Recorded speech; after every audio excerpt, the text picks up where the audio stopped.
Welcome to Liner Notes. My name is David Bixler. Tenor saxophonist Rico Jones's debut recording, Bloodlines, is a thoughtful exploration of his Latino and indigenous heritage. Recorded live at Ornithology in Brooklyn, the album features Jones alongside guitarist Max Light and veteran musicians Joe Martin on bass and Nasheet Waits on drums. In this episode of Liner Notes, Jones reflects on his quest for the divine in his music, as well as the significant input from the friends and family who have shaped this musical journey. Rico Jones, welcome to Liner Notes. We have a cool new recording, Bloodlines, out on Giant Step Arts on July 25th.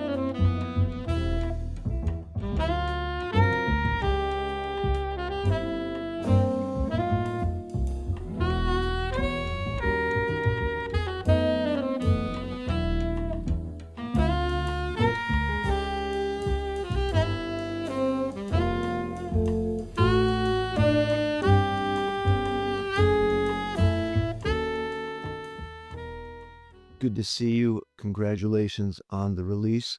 Yeah, thank you for having me. I really appreciate you taking the time to, have a discussion with me. Yeah, very, very thoughtful record, in which we're going to get into. One thing that's interesting, full disclosure, you probably don't remember, but right before pandemic closed everything down, there was a saxophone biennial conference, NASA, in Arizona, and I was one of the adjudicators for the competition. So I heard you play, Wow. back in the day. Yeah. And so it was really cool. I mean, it sounded great when I heard you in was that 2020, I guess it was, yeah. And but to hear like where you've come from, no shade on what I heard back then, but there's a certain maturity to everything, especially when we start jumping into the why behind this music. So Bloodlines, you are paying homage to your heritage, which maybe you can unpack, and also kind of in a well, one of the things that I found really refreshing about this recording was, there's a lot of great music out there, and a lot of people desiring to express themselves and get better and shred and stuff. But you have like a search for the divine, which in reading about the music. So I really want to get into that. And, I just that's I thought that was very cool. Something beyond yourself, ourselves. Something obviously greater out there. So I just asked you about 12 questions there. So let's let's start with bloodlines. Maybe talk about your heritage, Latino and indigenous, and I didn't know Manso. I hope I'm pronouncing that correctly. Is your background? So maybe unpack a little bit about that and how that has affected you as a person, and then in turn how it's manifested itself in your playing and in your writing. Sure. Well, what really began to open my eyes about my heritage was looking at some genealogical records that one of my aunts had put together over a number of months and years. I mean, she has this 3-ring binder just full of information. And it was after looking at that I saw that there were traces in my lineage that went back to indigenous people. Interestingly, growing up, there was always sort of Chicano, Spanish adjacent heritage in the periphery. In other words, during family get-togethers, my mother and my aunts would get together and make tamales. There was Southwestern iconography in my house, like clay masks or pottery that was indigenous and Mexican influence. So there was always that kind of spirit around me growing up. Or I'd hear people speaking Spanish and, enjoy food coming from the Mexican cultural tradition, which interestingly, a lot of Central American food or Southwest food actually is coming from indigenous traditions. It's not so much Spanish as much as it is just food that's been cultivated over thousands of years or hundreds of years. And I guess what I mean to say about all that, I'm in a roundabout sort of way, is that, it was subconscious, but the thing for me was, I also grew up with a family that was kind of encouraged to assimilate, like so many other people from different parts of the world, right? I mean, we all have somewhere along the line family that were immigrants. They came from Europe or they came from other parts of the world, and in the United States there was this pressure to assimilate for good and for bad, But for my parents, for my mother specifically, she grew up on a farm with 8 other brothers and sisters. There's 9 of them, and my grandmother and grandfather, they were very, very clearly indigenous, dark skin. My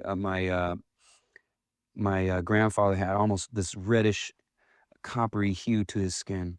But of course, they identified as being Chicano or Mexican. But nonetheless, they really pressured most of their children not to speak Spanish. My mother grew up in the 60s. So at that time in Colorado and other places, I'm sure, if you were speaking Spanish in a public setting with a bunch of non-Spanish speakers, you would be ridiculed, made fun of, or even shamed by the teachers, right? I mean, ultimately, I guess with the idea of having everybody integrate and have a more homogenized identity, but at the cost of, I guess, losing sight of where you're coming from. So it's been something that I've had to reconnect with. I mean, that Spanish element, right? But then if you go farther back, there's also elements of, the erasure of indigenous identity. And for good or bad, it's just purely historical. I mean, Spaniards came and they conquered the Americas. And as a result, much of the indigenous identity has been lost. And going back to the people I come from, which are the Manso people of the American Southwest. That's a culture that's largely been lost. There's maybe one scholarly book that I know of. Actually, my aunt sent to me in the mail, and I was reading up on it. But over generations, the Spanish Inquisition came, and they brought missionaries, and slowly they converted much of the people in the Southwest to Christianity, and they would bring different groups of people together, people who spoke even different languages, but would force them into groups, and slowly over time, they lost their language. So the Manso people, their culture and language is largely lost, although they do say that there are ties to Uto-Aztecan people, so people from Mexico and other ways, there was a long trade routes. Anyway, I'm kind of going on nebulously, but it's all to say that this was kind of a way for me to imagine where I'm coming from in some ways. A lot of the melodies I wrote kind of came from my subconscious and my attempt to imagine what those people were like. What was that culture like? What's the essence? And another part of it is me coming to terms with the fact that much of my cultural identity is just, to be quite honest and quite frank, just plain American. Just like most of us, right? We grew up with television, cartoons, films, consumerism. And so I'm really trying to come to terms with that and see, okay, well, what do I have to do to really connect? Because I can't really connect on the level of speaking Spanish. I don't, you know? I didn't grow up necessarily surrounded by a group of indigenous people other than my family, that bear the racial resemblance. And really, the biggest thing I clung to culturally was jazz music, Black American jazz music. When I found that became an identity I wanted to, adhere to. It was just something I fell in love with. So it's interesting. That's where I'm at right now. Wanting to rediscover where I come from, but feeling that my heart is in, this American tradition of jazz music. Mhm. I think we spoke of the assimilation that your parents had to go through, it was probably for survival's sake, but at the cost of what makes you unique. So this looks like a cool opportunity to try to let this grow and become something. The recording begins, well, first, recorded live at Ornithology and with Max Light on guitar, who I did not know until I heard your record, Joe Martin on bass, and Nasheet Waits. You speak about the, several generations of musicians. Max, I assume you came to New York to go to MSM, And is Max someone that you met there and forged a partnership with? Well, interestingly, I met Max Light not on the East Coast, but in Colorado. And this happened because not long after you and I crossed paths at the NASA convention, the saxophone competition, I went back to Colorado at the beginning of the pandemic. I wasn't sure what was gonna happen, just like everybody else, and, as far as I was concerned, who knows what's gonna happen in New York City, so I packed up my things and went back to my family in Denver, and sometime after, I started doing these outdoor community concerts, and that was how I came to meet Max Light. A friend of mine, Julian Archer, a drummer, said, "Hey, man, I heard this really great guitar player that's new in town. You really gotta hit him up. He sounds incredible." He's from DC and he's in Denver for a while now. So I gave him a call and then we started working together out in Denver. And not long after, we both ended up back in New York City. And then Joe Martin, Nasheet Waits, how did that come about? Well, Joe Martin, I initially called back in 2019. It was my first gig at Birdland. And I believe I just reached out to him. I sent him an email or something like that asking him because I'd known of his work on records. I'd grown up listening to him, and I think perhaps I had a conversation with him at Dazzle in Denver back when I was 14 or so. I would go out and try and talk to as many musicians as I could. But anyway, so he'd been in my mind for a long time, and I admired his work, so I started that relationship in 2019, and since then, any opportunity I could, I would call him, and I just knew he was such an excellent reader, an excellent musician, and just a consummate professional, so I had to call him. Now, Nasheet Waits was brought to my attention initially through um, David Kokoski. I was asking him about drummers to call in the city, and he kindly provided a list of really, really excellent drummers. So one of those drummers was Nasheet, and I started to check his work out, and of course he's legendary and incredible. So it just came to mind that I should call Nasheet for the record date, and I knew that Nasheet and Joe would have a great connection, musically speaking. Had they played much before, if at all? Um, I think on gigs for certain, within the scene. Uh, All right. mhm. All right. So let me ask you about the recording. Was this just from one night? This was just yeah, this in fact, this was a single day, a day session. It was Oh, an okay. open recording at Ornithology, so there were people present for the concert, and we just played it straight through. Straight through, I think we did, 2 or 3 sets, just playing straight Okay. through the music, no start and stop, just, you know? No, it is cool. It has a vibe. So, I mean, were you able to get together to rehearse? Because some of the music's fairly complex, no? Yeah, yeah. Well, we had 1 rehearsal prior. And let's see, one rehearsal prior to the recording, and I believe before then, maybe the week before, a concert at Smalls Jazz Club. However, Nasheet was not on that gig, it was Jerome Gillespie, a great young drummer, one of my peers. All right. Yeah. Welcome to New York. Like getting the band together. Yeah, yeah, You're right. yeah. But I was astounded. I mean, I called Max in specific because I knew that he was very eager to put in the work. I mean, he came, beyond prepared. I mean, seriously, he put the work in, and as I said before, Joe has his fundamentals together, and of course, his artistic abilities are, incredible, and I was astounded when rehearsing with Nasheed. He just took a look at the music and read it down. We had to, run through things a couple times, but he was very clean and a very fast learner, you know? Cool. All right. Let's jump into the music. It begins with Sweet Bloodlines, Sweet of the Omnipotent and Eternal Spirit.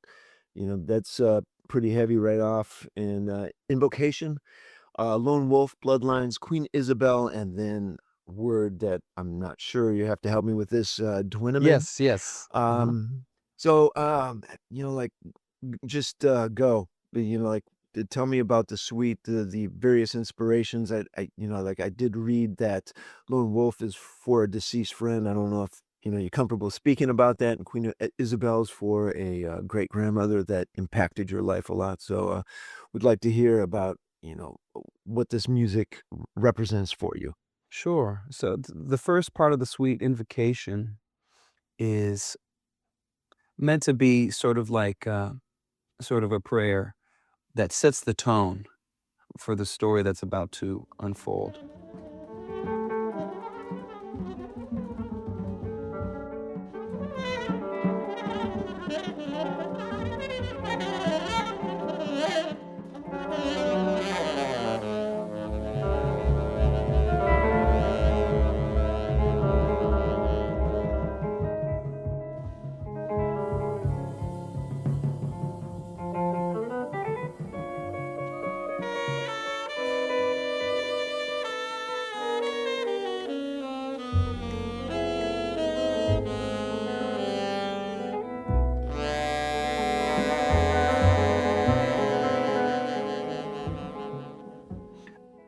I wanted the album to have a cinematic scope to it, a sense of storytelling, maybe even some connection to the hero's journey.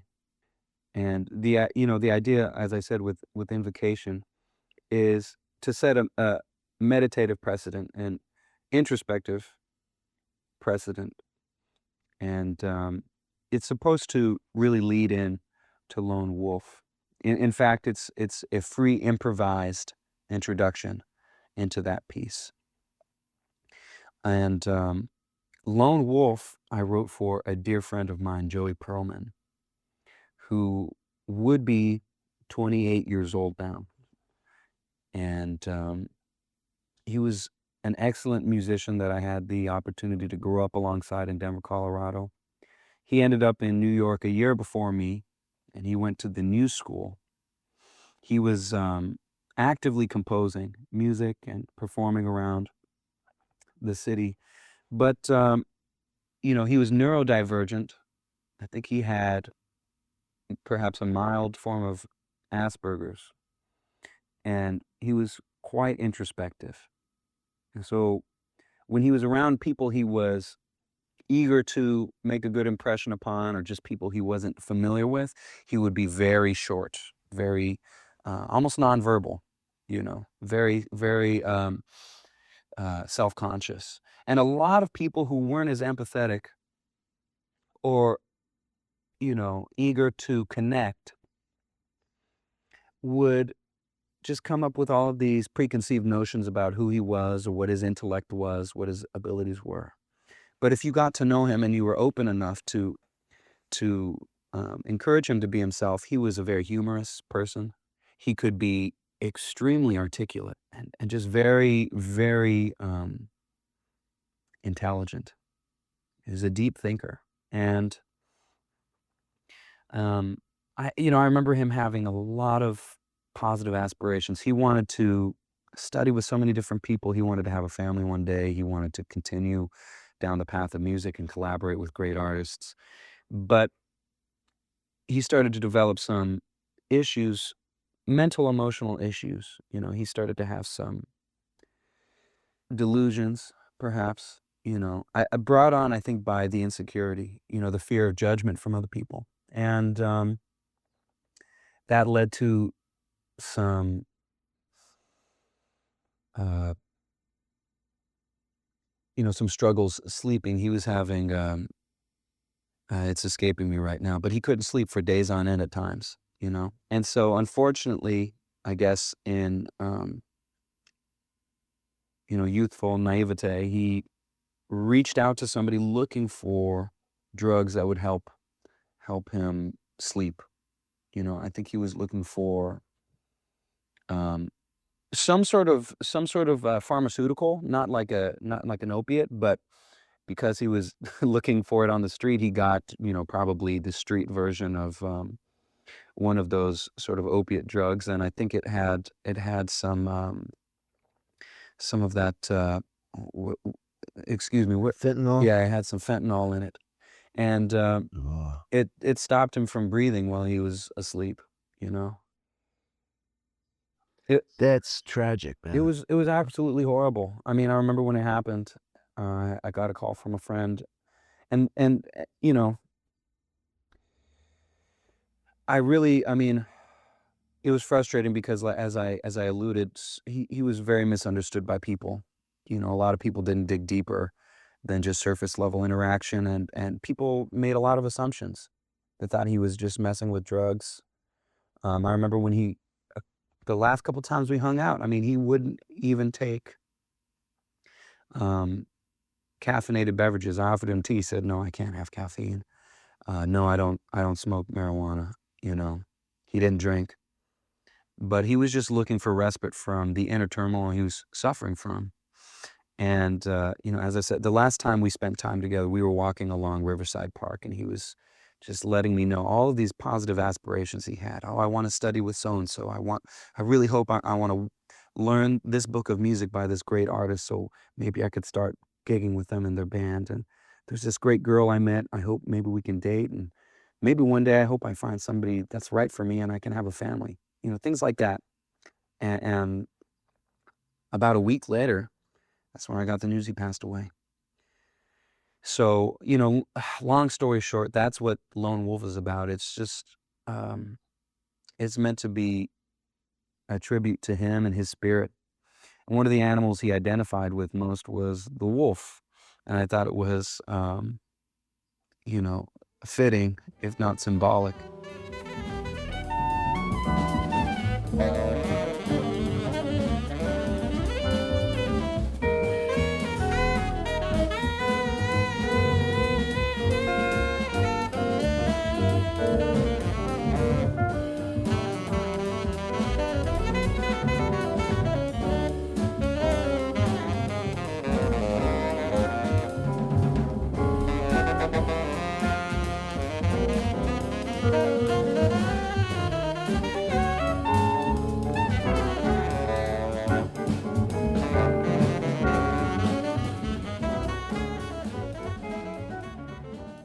Because much of what he dealt with was his inner world, you know.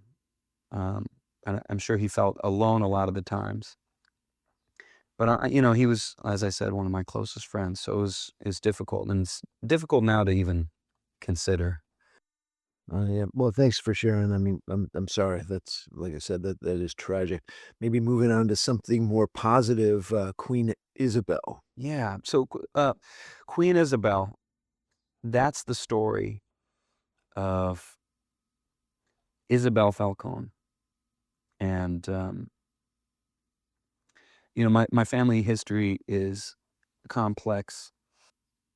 Without getting into too much detail, she is my great grandmother and the mother of my mom. What I mean by that also, just to be plainly clear, is my great aunt adopted me as a child, and she's the woman who raised me. I think of her as my mother. It's just easy for me to think of it that way. But that, just to explain anybody who might notice the discrepancy of calling her my grandmother, but she's also my great grandmother by blood, just to make that clear. But nonetheless, I grew up knowing her as my grandmother, you know, just because of that mother relationship I had. And in particular, my mother was very keen on making connections, making me connect with different parts of my family. I'd spend time with my aunts and times with my cousins, but most of all, my great grandmother. I would spend weeks with her at a time out out at her place, and she lived in a rural community. She had a huge yard. I remember lying in a bed of chamomile, and um, you know, there's just so many beautiful experiences I wish I could share.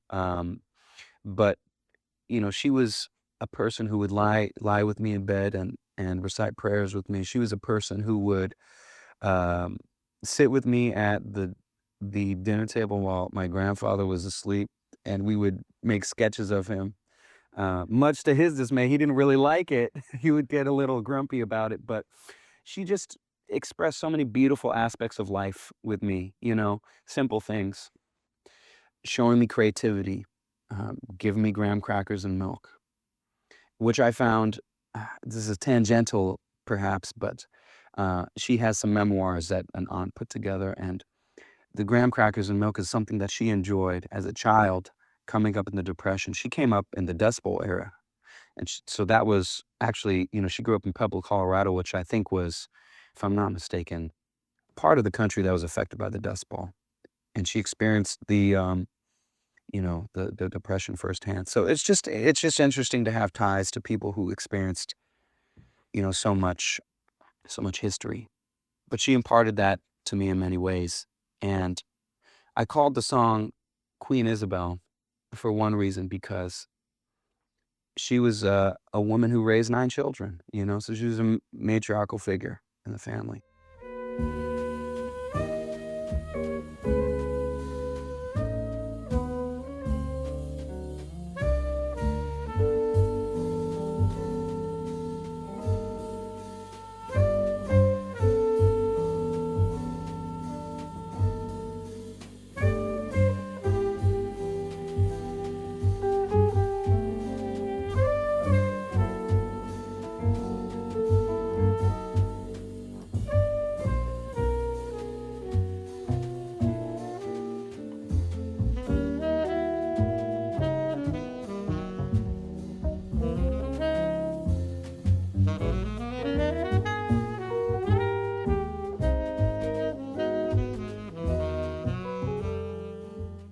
Her husband, my grandfather, and her worked as beet farmers, and they had livestock and all this, but they brought up children on a farm, also without running water. That was also an interesting thing. Even at that time, I guess in the 60s and 70s, growing up without, running water inside, they had to get water through the pump, and they had an outhouse and all that. Just interesting, humble beginnings, and also a lot of connections here. Excuse me, but the other thing was through the genealogy we saw, through the European side of the family, um, we have Spanish and Portuguese bloodlines that lead back to royalty. So there's a queen of Spain and Portugal, whose names escape me right now, but that's where the bloodlines lead back to. Wow, full gamut, man. Full, yeah, yeah, from farmer, Yeah. farmer, Farmer in the Depression, yeah. yeah. Th That's cool. Enlighten me, Dwinneman, that's, is that Lazy Bird, Y yeah, yeah. o esque or completely? There were times when I thought, "Oh, yeah, that's what it is," and then it kinda deviated, so but, well, what's the title mean? So Dornament is a symbol, from Africa, Okay. and it's two rams. It's ram's horns mirrored, and what it symbolizes is courage and strength of character. So the courage to be yourself, the courage to be an upstanding and honest person in the face of, you know, uh, what's the word I'm looking for? Um, Maybe the society that we live in yeah, today? and yeah, yeah, just to be honest, true to yourself, true to your inner world, but righteous, living with love and positivity. So that's what it's about. Trying to find an honest form of expression in the music. And what I tried to do, I mean, just doing what other people have done in the music, writing a melody over a pre-existing set of changes. I tried to make it sound vocalistic. It is a little bit of an involved melody, but I kind of imagined native flute, or some sort of ancient sounding kind of vocal, vocal line. I don't know. Again, this is just me imagining some sort of distant culture or distant expression. Well, after the suite, there's 4 more tunes. I just wanna ask you, the last one, "The Voice of God Shines Brightly on My Heart."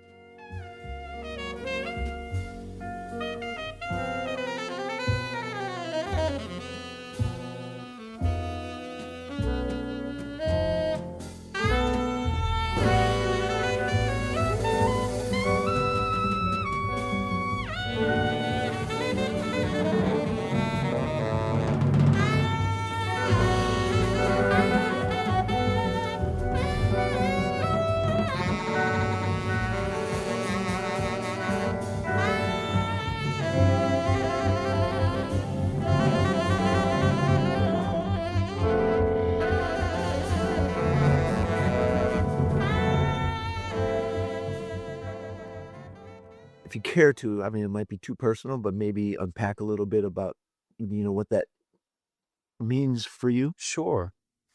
Well, how that song came to be, funny enough, I was headed to a gathering in the winter, and I just heard the song in my head on the train. So I just wrote down the changes, sang the melody into a voice memo, and then I penned it down. It was sort of a euphoric feeling too. I was having an introspective moment, maybe a moment of prayer. But I've just been coming to terms, I guess, with my spiritual perspective on the world. I've wanted to cultivate a personal relationship with God. And I know that has a stigma around it. But for me, when I focus on things like that, I just find our conscious experience too profound to be, simply all logic, all zeros and ones. There's certainly validity to the scientific method and logical reasoning. I try to myself to be a logical person, but my intuition and my emotions tell me that there's something much more profound about the experiences we have. And it's important to me to, as I said before, have an internal dialogue with the Creator, writing my prayers down, reciting my prayers, asking for guidance, and asking for positive ways for me to give back to the community I love and to learn from the mentors that I cherish. And I guess what that song title means is it's just, this is difficult for me to articulate because some of these inner experiences we have, obviously they're hard to put in words and they sound maybe a little abstract, you know, when you explain it to other people. But I feel like, when you have that inner dialogue, it's not like you're hearing words or a voice speak to you. It's like emotion, it's feeling, it's intuition. There's just certain truths that reveal themselves, and it just comes from having a personal dialogue. And we can find solace and guidance in different religious texts and religious practices and communities. But to me, ultimately, those are just tools for us to get to that place of personal connection, if that makes clear sense. Thank you for sharing that. Taking a hard left here from that. Are you guys touring with this band? What's next? Yeah, I'm hoping within the next 6 months to a year, I'll be doing some more gigs around the United States and in Europe. So I'll be promoting the album that way. At this time, I'm working with Green Door artists, and so we're trying to get some tours lined up, but that's still in the process. We'll be performing at the Zinc Bar in New York City, and that's going to be on July 8th or 9th. Best to check the website in case I'm making a mistake here. Yeah, that'll be another opportunity for what I would call an early release, because the album releases digitally everywhere on the 25th of July. Rico, I thank you for your time. Bloodlines, as he just said, out on July 25th. You can check them out in New York City at the Zinc Bar, either July 8th or 9th. Check the website. And thanks for your time, man. Good talking with you this morning. Hey, thank you for taking the time. I very much appreciate it. Liner Notes is grateful for the support of Van Doren Reeds and Mouthpieces. Be sure and check out the Van Doren Advisory Studio in New York City for all your sound sculpting needs. Liner Notes is grateful for the support of Arlen's Good Beer in Bowling Green, Ohio. Engineered by Marco Mendoza. Visit his website at engineeredbymarco.com. The theme music is Hide Seek Find from my record Beatitude, out on Tiger Turn. Produced by David Bixler. Be sure and subscribe to Liner Notes wherever you find your podcasts. If you like what you hear, I ask that you consider supporting Liner Notes financially. You can do this by going to the Liner Notes tab at davidbixler.com. Thank you for your consideration.